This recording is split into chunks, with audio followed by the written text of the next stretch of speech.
मला एक सांगा, अख्ख्या प्रोसेसमध्ये एकही सरकारी फॉर्म सत्ताधारी लोकांचं का नाव एकही फॉर्म बाद होत? विरोधकांचे कसे होतात? उभाटाचे होतात, राष्ट्रवादीचे होतात, मनसेचे होतात, अपक्षांचे होतात. का नाही सत्ताधाऱ्यांचा एकही फॉर्म बाद झाला? त्यांनी काल आमच्या काही तिचं फॉर्म रिजेक्ट करायला तिने सुपारी घेतली होती आणि ती सुपारी घेतल्यासारखी वागत होती.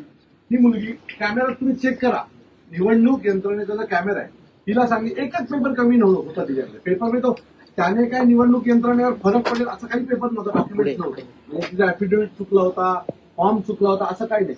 मतदान ह्याचा दाखला होता ना, कसा दाखला होता? हा मतदानाचा दाखला होता सर.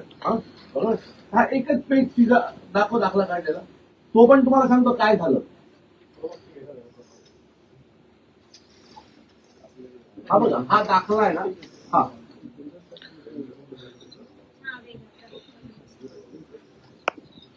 सर, हा दाखला खरं त्या दाखल्याची गरजही नाही, कारण आम्ही हा मतदार असल्याचा दाखला आहे. बरोबर आहे. त्या दाखल्याची तशी निवडणुकीच्या दृष्टीने अहमियत नाही, कारण आम्ही फॉर्म जेव्हा भरतो त्याला यादीमध्ये आमचं नाव आहे म्हणून आम्ही फॉर्म भरतो ना सर. बरोबर आहे. त्या बाईने ही मुलगी जाऊन 10:30 आत बसली. बरोबर आहे. 11 वाजता 11च्या आत आणून द्यायचं. ती मुलगी 10:30 वाजता गेली. 10:30 वाजता ती सगळे नाश्ता करत बसली. बरोबर आहे. मग तिथे वाचलेल्या त्या गाडीने काय सांगितलं, तुम्ही 11 वाजता आत या. ही 11 वाजून 5 मिनिटांनी पटकन पुन्हा आत गेली. मी नाही घेणार, 11 वाजून गेली. प्रभाग क्रमांक 17 ITI. माझं मत आहे की सर, हा पेपर नाही म्हणून तिचा फॉर्म जर रद्द होत असेल तर याच्यापेक्षा वाईट काय? मला एक सांगा, अख्ख्या प्रोसेसमध्ये एकही सरकारी फॉर्म सत्ताधारी लोकांचं का नाव एकही फॉर्म बाद होत? विरोधकांचे कसे होतात? उभाटाचे होतात, राष्ट्रवादीचे होतात, मनसेचे होतात, अपक्षांचे होतात. का नाही सत्ताधाऱ्यांचा एकही फॉर्म बाद झाला? बंडखोरांचे होतात. बंडखोरांचे जे नको ते सगळे बंडखोर बाद झाले. अगदी ठरवून निवडून बाद केले. फॉर्म नीट तपासून एक सत्ताधारी का नाही बाद होऊ शकत? मला एक उदाहरण दाखवा की ते सत्ताधारी बाद झाला.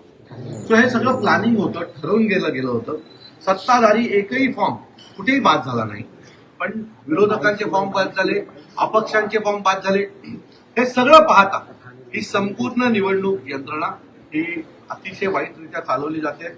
या संपूर्ण निवडणूक यंत्रणेमध्ये आता हे निवडणूक यंत्रणा म्हणजे कोण? हे जे ठाणे महानगरपालिका असतील किंवा जिल्हाधिकारी कार्यालयामध्ये अधिक असलेले अधिकारी हेच कुठेतरी निवडणूक अधिकारी म्हणून जातात. यांचं सगळ्यांची सत्ताधारी नेत्यांची साठवलोट असतं.